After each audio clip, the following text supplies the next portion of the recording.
Κοντά μας ο Δόκτωρ Χρήστος Ρηγόπουλος, αγγειοχειρουργός αγγειολόγος, ο οποίος θα μας πει τα πάντα για τους κυρσούς. Χαίρετε. Γεια σας. Πείτε μας, τι είναι οι κυρσοί και πώς δημιουργούνται ακριβώς? Οι κυρσοί είναι οι παθολογικά διωγγωμένες φλέβες που βλέπουμε στα πόδια. Πολλοί κόσμος αναφέρεται σε αυτούς με τη λέξη φλεβίτιδα, δηλαδή για τον πολύ κόσμο είναι η φλεβίτιδα. Έτσι, το ξέρουμε όντως. Ναι. Είναι ένα πολύ συχνό πρόβλημα και ειδικά στις γυναίκες. Δηλαδή, περίπου είναι 8 φορές πιο συχνό στις γυναίκες από τους άντρες και ιδιαίτερα μετά την εμεινόπαυση, όπου σχεδόν 1 στις 2 γυναίκες θα παρουσιάσει κάποιο πρόβλημα με τις φλέβες της, όπως η κυρσή. Για να καταλάβει κανείς τι είναι η κυρσή, πρέπει να πούμε λίγο πώς δουλεύουν οι φλέβες. Οι φλέβες είναι τα αγγεία τα οποία μαζεύουν το αίμα και το επιστρέφουν προς τα πίσω στην καρδιά. Έχουν όμως το μειονέκτημα ότι δεν έχουν μεγάλη δύναμη να σπρώξουν από μόνες τους το αίμα. Επομένως, από τη μία βασίζονται στους μυς για να δουλέψουν, δηλαδή ο μυς δουλεύει σαν αντλία και σπρώχνουν το αίμα προς τα πάνω.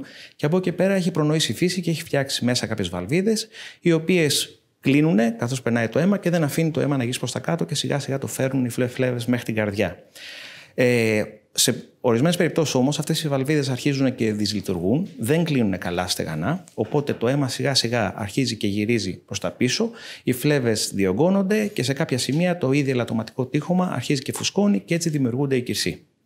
Μάλιστα, ποιοι παράγοντες ευνοούν την ανάπτυξή τους? Ο κατεξοχήν παράγον που ευνοεί την ανάπτυξή τους είναι η κληρονομικότητα. Δηλαδή, στις περισσότερες περιπτώσεις, ειδικά όταν βλέπουμε κυρσούς σε νεαρή ηλικία, υπάρχει κληρονομικό ιστορικό. Από εκεί και πέρα, η ακινησία, είτε είναι ορθοστασία είτε είναι καθιστική ζωή, η παχυσαρκία και φυσικά ειδικά στις γυναίκες οι ορμονικές μεταβολές. Είτε είναι με τη λήψη αντισυλληπτικών σκευασμάτων, είτε είναι η εμεινόπαυση, είτε είναι φυσικά η εγκυμοσύνη, που είναι και το πιο συνηθισμένο πρόβλημα στις γυναίκες για τους κυρσούς. Είναι τόσο συχνή δηλαδή η εμφάνισή τους στην εγκυμοσύνη? Μιλήστε μας λίγο γι' αυτό. Στην εγκυμοσύνη και για μηχανικούς λόγους και για ορμονικούς, οι κυρσοί είναι ιδιαίτερα αυξημένη η συχνότητά τους. Γιατί αφενός στο γυναικείο οργανισμό γίνονται ορμονικές μεταβολές οι οποίες ευνοούν την ανάπτυξή τους.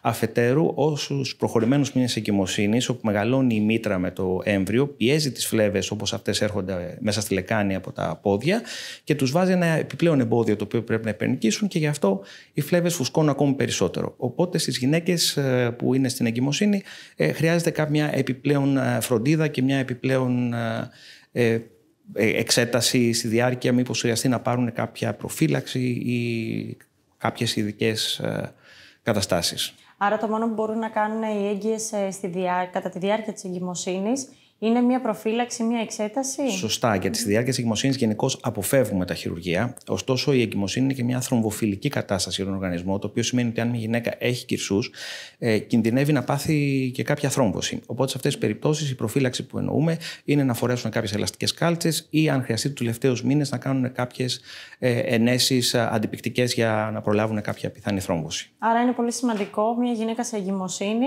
αν δει κάτι, να πάει αμέσως στο γιατρό της και να μην το αφήσει. Σωστά, και κυρίως όταν υπάρχει και κληρονομικότητα. Δηλαδή, οι γυναίκες οι οποίες έχουν προδιάθεση σίγουρα πρέπει τουλάχιστον 2 φορές στη διάρκεια της εγκυμοσύνης να εξεταστούν. Και επίσης, εδώ να προσθέσω κάτι, ότι υπήρχε μια παλιά νοοτροπία ότι στις γυναίκες που είναι σε αναπαραγωγική ηλικία, ότι να τελειώσουν πρώτα με τις εγκυμοσύνες, αυτό λέγανε οι παλιοί, και μετά να ασχοληθούν με τις φλέβες τους. Το οποίο όμως είναι λάθος, γιατί αν μια γυναίκα έχει ήδη την προδιάθεση, έχει ήδη κυρσούς και θα ταλαιπωρηθεί στη διάρκεια της εγκυμοσύνης και θα κινδυνεύσει με κάποια θρόμβωση και τελικά δεν θα αποφύγει και το χειρουργείο. Οπότε σε αυτές τις περιπτώσεις πάντα συνιστούμε ότι πριν μπει στη διαδικασία μια γυναίκα η οποία έχει προδιάθεση, πριν μπει στη διαδικασία για εγκυμοσύνες, να έχει τακτοποιήσει το πρόβλημα με τους κυρσούς. Το οποίο μου ακούγεται και το πιο λογικό. Ναι, αλλά δεν είναι δυστυχώς για όλο τον κόσμο. Κύριε Ρηγόπουλε, πείτε μας πότε ξέρουμε ότι έχουμε κυρσούς στα πόδια, ποια είναι τα συμπτώματα, πώς μπορούμε να το καταλάβουμε? Οι κυρσοί συνήθως προκαλούν συμπτώματα του τύπου πρίξιμο, βάρος, κάψιμο, ιδιαίτερα προς το τέλος της ημέρας. Αυτό είναι το πρώτο στάδιο. Στο δεύτερο στάδιο είναι που πλέον αρχίζουν και γίνονται εμφανείς. Και από εκεί και πέρα, βέβαια, η κυρσή δεν είναι μόνο τα συμπτώματα, αλλά είναι και οι πιθανές επιπλοκές. Αν και μας το αναφέρατε πριν, θα ήθελα να σταθούμε λίγο. Φαντάζομαι τα προβλήματα δεν είναι μόνο αισθητικά, Είναι και ιατρικά, έτσι. Αυτό είναι ένας ακόμα μύθος, ότι η κυρσή είναι αισθητικό πρόβλημα. Η κυρσή δεν είναι μόνο αισθητικό πρόβλημα. Πέρα από τα συμπτώματα τα οποία προκαλούν, που όπως είπαμε προηγουμένως, σχετίζονται με κάποιες επιπλοκές οι οποίες είναι και αρκετά σοβαρές. Παραδείγματος χάρη, η πιο σοβαρή και δυστυχώς και πιο συχνή είναι μια θρόμβωση. Γιατί το αίμα το οποίο μένει ακίνητο μέσα στη φλέβα, επειδή η φλέβα αυτή, όπως είπαμε, το τείχομά της έχει ξεχυλώσει και δεν μπορεί να λειτουργήσει καλά, μπορεί να θρομβωθεί. Έτσι και με τις γνωστές συνέπειες ότι μπορεί να φτάσει μέχρι και να κινδυνεύσει η ζωή του ασθενούς. Από εκεί και πέρα, σε προχωρημένες περιπτώσεις, μπορεί μια φλέβα να ανοίξει και να αιμορραγήσει και το πιο, ας το πούμε, μακροπρόθεσμο, το τελευταίο στάδιο είναι, έχετε δει σίγουρα κάποιους ανθρώπους που γύρω από τους αστραγάλους αρχίζει και μαυρίζει το δέρμα, γεμίζει καφετιά σημαδάκια και εκεί αρχίζει το δέρμα και σκληραίνει και μπορεί να φτάσει να ανοίξουν μέχρι και πληγές. Τα έλκη που λέμε, που είναι το πέμπτο στάδιο και τελικό στάδιο της φλεβικής ανεπάρκειας. Άρα μπορούν να προκληθούν πολλά προβλήματα. Ακριβώς. Αυτό δηλαδή το τονίζουμε πάντα, ότι δεν είναι μόνο αισθητικό πρόβλημα, το οποίο και αυτό ήταν μια παλιά νοοτροπία. Πώς γίνεται η διάγνωση των κυρσών? Κοιτάξτε, η διάγνωση σε πρώτη φάση γίνεται απλά με την κλινική εξέταση. Ωστόσο, για την λεπτομερέστερη εικόνα και κυρίως για να επιλέξουμε την κατάλληλη μέθοδο θεραπείας, είναι πάντα απαραίτητο ένας υπέρηχος στις φλέβες, το λεγόμενο triplex, το οποίο πλέον στην σύγχρονη αγγειοχειρουργική είναι ένα αναπόσπαστο εργαλείο της ειδικότητάς μας. Άρα, ερχόμενοι σε εσάς, τι λύσεις έχουμε γι' αυτό, πώς μπορούμε να τους αντιμετωπίσουμε? Σε πρώτο στάδιο, όταν απλώς υπάρχουν τα συμπτώματα ή κάποιοι πολύ μικροί κυρσοί, αρκεί μια συντηρητική αντιμετώπιση με τη χρήση μιας ελαστικής κάλτσας διαβαθμισμένης πίεσης ή κάποια φλεβοτονικά φάρμακα. Ωστόσο, όταν η έκταση των κυρσών είναι μεγάλη, επειδή η συχνότητα αυτών των επιπλοκών που προαναφέραμε αρχίζει και αυξάνεται, τότε χρειάζεται οπωσδήποτε χειρουργική αντιμετώπιση. Πείτε μας λίγα περισσότερα για την ενδοφλεβική μέθοδο με λέιζερ. Η ενδοφλεβική μέθοδος με λέιζερ είναι η πιο σύγχρονη μέθοδος και ήρθε να αντικαταστήσει την κλασική χειρουργική, όπου τι γινότανε, χρειαζόταν να ανοίξουμε το δέρμα, να βρούμε τη φλέβα αυτή την ελαττωματική και να την αφαιρέσουμε. Αυτό βέβαια προϋποθέτει γενική αναισθησία, προϋποθέτει τομές και ράματα και σίγουρα η μετεχειρητική αποκατάσταση είναι πιο αργή, γιατί υπάρχουν και αιματώματα και περισσότερος μετεχειρητικός πόνος. Με το λέιζερ λοιπόν αυτό που κάνουμε είναι ότι δεν χρειάζεται να ανοίξουμε για να βρούμε τη φλέβα να την αφαιρέσουμε. Με τη βοήθεια του υπερήχου την εντοπίζουμε, με τοπική αναισθησία τρυπάμε με μια λεπτή βελονίτσα τη φλέβα. Και μέσω αυτής της βελόνας προωθούμε μια πολύ λεπτή πλαστική ίνα, την οποία φτάνουμε μέχρι το σημείο που τελειώνει η ελαττωματική φλέβα και αφού κάνουμε φυσικά προηγουμένως γύρω από αυτή τη φλέβα τοπική αναισθησία, ένα παχύ στρώμα παγωμένο ρου με αναισθητικό ώστε να μην αντιληφθεί τίποτα ο ασθενής, αρχίζουμε και καυτηριάζουμε εσωτερικά με το λέιζερ την φλέβα, την βλέπουμε να συρρυκνώνεται, να μαζεύει λίγο πολύ όπως το πλαστικό βλέπουμε να μαζεύει με την θερμότητα και την αφήνουμε τη φλέβα, αυτό που λέει ο κόσμος, να την απορροφήσει ο οργανισμός. Ιατρικώς το λέμε ότι υφίσταται είνωση. Η ουσία είναι ότι αυτή η φλέβα σφραγίζει, το αίμα δεν γυρίζει άλλο προς τα κάτω και δίνεται μία λύση στο πρόβλημα.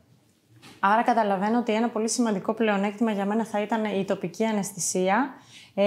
Άλλο πλεονέκτημα αυτής της μεθόδου? Κοίταξε να δείτε, σίγουρα η τοπική αναισθησία είναι μεγάλο πλεονέκτημα, η οποία συνδυάζεται συνήθως και με λίγο μέθη, γιατί πολλοί κόσμος σίγουρα μέσα στο χειρουργείο θέλει λίγο να είναι λίγο πιο χαλαρός, οπότε βοηθάει λίγο και ο αναισθησιολόγος με λίγο μέθη, αλλά δεν χρειάζεται γενική αναισθησία. Δεν υπάρχουν τομές και ταράματα. Αλλά το σημαντικότερο πλεονέκτημα, κατά τη γνώμη μου, είναι η άμεση αποκατάσταση. Δηλαδή, 1-2 ωρίτσες μετά το χειρουργείο, σηκώνεται κανείς, περπατάει, πηγαίνει περπατώντας, φεύγει και πάει στο σπίτι του. Στο σπίτι που θα πάει θα σηκωθεί κανονικά, θα αυτοεξυπηρετηθεί, θα πάει στην τουαλέτα, θα πάει στην κουζίνα, θα κάνει ό,τι θέλει. Και την επόμενη μέρα κάνουμε μια αλλαγή, βγάζουμε τις γάζες και τους επιδέσμους, φοράμε στον ασθενή μια ειδική ελαστική κάλτσα, την οποία θα χρειαστεί να φορέσει για περίπου 3 εβδομάδες, αλλά μπορεί ήδη από την επόμενη μέρα να επιστρέψει στη δραστηριότητά του. Δηλαδή, μπορεί κανείς να περπατήσει έξω, να οδηγήσει, να πάει και στη δουλειά κανονικά. Δηλαδή, έχει άμεση αποκατάσταση. Ενώ στο κλασικό χειρουργείο, επειδή υπάρχουν τομές και τα ράματα και τα υπόλοιπα προβλήματα που είπαμε, θέλει κανείς στην καλύτερη περίπτωση 1 εβδομάδα με 10 μέρες για να έχει την κανονική του, να επιστρέψει στην καθημερινότητά του. Μάλιστα. Υπάρχει κάποιος τρόπος να προλάβουμε την εμφάνιση κυρσών? Καταρχάς, είναι δύο απλοί κανόνες. Ότι η ακινησία και η ζέστη ευνοούν την ανάπτυξή τους, η κίνηση και το δροσερό κάνουν καλό.